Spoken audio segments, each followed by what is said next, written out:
Welcome back. I hope you had a good break. It was kind of a long part one. Let's see if we can make part two move a little bit faster. Hopefully you took a little bit of time, got something to drink, kind of stretched before you dive into part two here. Part two, we're going to start out with toxic families. Unfortunately, like many aspects of our own self-esteem, we get that through comparison with others, that we talked about in the earlier chapters. With families, often this is very unrealistic and it comes to us through television, a movie, or perhaps even social media, where what is being portrayed is not real life, because family problems are rarely resolved in 30 minutes or 90 minutes. And rarely what people present on social media is what they're actually experiencing. It's kind of a family face that we put on. And for that reason, we have to realize that there are toxic families, and families do have toxic members. So let's dive into that. Now, if you're looking for signs of a toxic family member, there are 10 that commonly come up. And within these 10, there are different grades of them. I mean, some people might be on the one extreme end of the scale, in which case they demonstrate this and it's full-heartedly, and other times it might be demonstrated periodically or rarely. Just because someone has one of these traits doesn't mean necessarily they're a toxic family member, but there is potential that you have to evaluate that relationship going down the road. The first one that they usually bring up is you feel sad or down around them. They just kind of take the life out of you. When you're around them, it's hard to be happy. Perhaps it's because their attitude is negative. Perhaps it's because they're constantly complaining.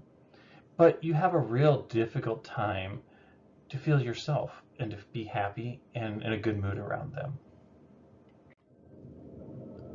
You feel angry around them is an extension of that. When you're around them, not only do you not want to be around them, but every time you're around them, you need to take a break outside and count to 10 so you don't explode. And it's not an easy thing to deal with when you're around someone that's constantly pushing your buttons that keeps you angry. This results in you don't want to go see them. Of course, if they're making you sad and you don't feel like yourself around them and you're angry, you won't want to see them. It's kind of a sign that they are toxic to you in that setting. You find yourself having to take care of them. Now, with the current pandemic going on, everyone's mind automatically goes to health. We always have to constantly help them. That's not necessarily the situation. It can have aspects of that, but being a caregiver isn't necessarily a toxic thing. Now, when they're talking about this type of toxic, it's you have to resolve all their problems for you. It's almost like they collect them, and the minute you walk in the door, they kind of throw all their problems at you. And it's not a case of just being vulnerable and sharing. They actually expect you to fix it. They expect you to balance their checkbook. They expect you to resolve all their conflicts. And it's a very negative impact on you. This all leads to you feel drained.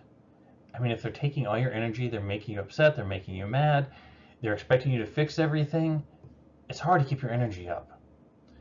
So you don't have energy to feel good, and you don't have energy to work on a positive aspects of the relationship. You feel numb around them. Eventually, you go from drained to where you just don't feel anything about them. You walk in the door, and you're not really happy or sad, it's just how it is. And that's kind of a sign of a toxic portion of a relationship. The other aspect is, all these might be coming about because you are unable to say anything right around them. No matter what you say, if you agree with them, they find fault in your agreeing with them. And so no matter what you say, no matter what you do, it's incorrect. Going back to you have to care for them, well, perhaps what they do is they take your advice and they shrug it off, and they say, oh, that's just your opinion, you don't know what you're talking about. But they just came to you to fix the problem. So you offered your thoughts, and then they kind of sink you down. You feel forced to be around them. You've gone through all this. You feel all these emotions, numb. You feel that you can't do anything right around them. But hey, they're your grandparents. They're your cousin. It's your uncle. You have to care about them because they're family. You have to go see them. You have to interact with them, even though everything that they contribute to your life is a negative thing. So you emotionally are kind of blackmailed that you have to be there because they're family, even though it's a toxic relationship. You have to hide yourself. Okay, it's the holidays. I have to see them because it's part of the family tradition. And so what I'm going to do is I'm going to put on a mask and hide myself so they don't really know who I am. And that's unhealthy for you, and it's not healthy for the relationship. You feel they control your relationships is another aspect. If you can't do anything right around them, well, then you can't choose the right partner or the right person to be with. And so they feel that they need to tell you this and that they need to say, no, you shouldn't go to this and you shouldn't see that person. Those are all toxic relationship dynamics that people struggle with. Now, 5 things to remember when dealing with a toxic family member. Pretending their behavior is okay is not okay. In other words, them telling you who you should be with and who you should associate with is not okay. Because if a person's bringing happiness into your life, if they're enriching your life and you feel you have a good relationship, then they should encourage it. And their behavior, trying to shoot down the person, trying to pile on them, trying to separate you, is not okay. They may not be bad people. They may be thinking how they're interacting with you is actually the appropriate way. They might have good intentions, and they might truly, dearly love you. It's just that that is not how they see the dynamics of the relationship. It might be a case of a parent that never lets you grow up. It's not a case of they don't love you, but at the age of 30, you don't need your mom tying your shoes or telling you when to be home.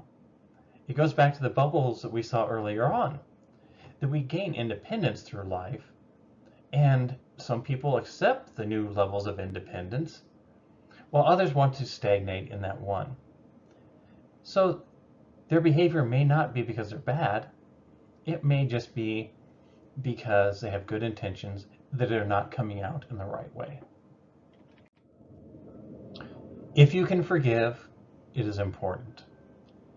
In every relationship, even within families, there are times that we have to accept, that we have to forgive and let that go. It goes back to the old story of people that carry their past with them becomes a heavy burden. If you're going to keep every time that family member upsets you, you put it in your backpack like a stone or like a rock. And eventually, after a period of time, that backpack is too heavy for you to carry on. It's too heavy for that relationship to share that burden, to have that burden. And for that reason, you need to forgive when you can, when it's appropriate. And instead of putting the rock into your backpack, put that rock on the ground. So that way you're not carrying all that forward with you. Hate is a heavy burden. And people can change. Nobody is perfect. People only change them when they want to. You can't change a person. They shouldn't be trying to change you. Change is an internal thing. It's part of reflection. It's part of what we decide how we want to be and who we want to be. For that reason, people can change and you can give them room to change. But once after a bad or a toxic incident happens, don't get into that circle that we saw in the relationship where we have that confrontation and then we go through a honeymoon period and then a build up and then an explosion. Don't be caught on that wheel. If the person's willing to change, you need to allow them space to.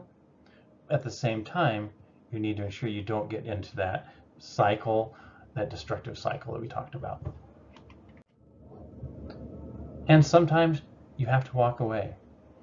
This is a difficult one because walking away from a family member, it could be someone that was very important to you at a young age. They could be in a role that society says you have to honor that person, but the relationship is toxic and it's not good for you. And so ending that portion of the relationship might be needed. Now, I had a friend who, when they got divorced, I asked, well, why did you get divorced? And she said the reason why she got divorced was because the pain of staying exceeded the pain of leaving. And that's true even in families. When the pain of being around them, when all those toxic elements are still present, the pain of staying is harder than the separation. And you need to decide for yourself what is right and what is not, and if you can manage the relationship in a different way. This was a big one. We talked for over a half hour here in between the two different slides, two different presentations. And what we talked about was defining family. We looked at the Webster's Dictionary version of it and kind of broke it out that it changes as our society changes. We're now seeing more dynamic versions of a family than we ever have before. But even in those very dynamic versions, there's different family characteristics that we see. There's types of families, once again, being redefined. There is family stories, which my wife was generous enough to come share one of our family stories. And I hopefully through that example, you can see how that really does bond a family together. We talked about the dimensions of communication. We talked about family of origin versus family of choice. We spoke of maintaining family, family tensions, and toxic family. Remember, family is always going to be a relationship. And even with social pressures that this is how a family should be, it's allowable to color outside the lines, have a different family, have a dynamic family, and to embrace what is good in your family. I'll see you on the discussion boards, and remember, we're getting close, only this week and next, so make sure you're getting your quizzes done and that you're working on that final project. Here's your question for the discussion board. What type of communication does your family practice? Or what type of communication would you like your family to practice? Go ahead and respond to that down below. I'll talk to you later.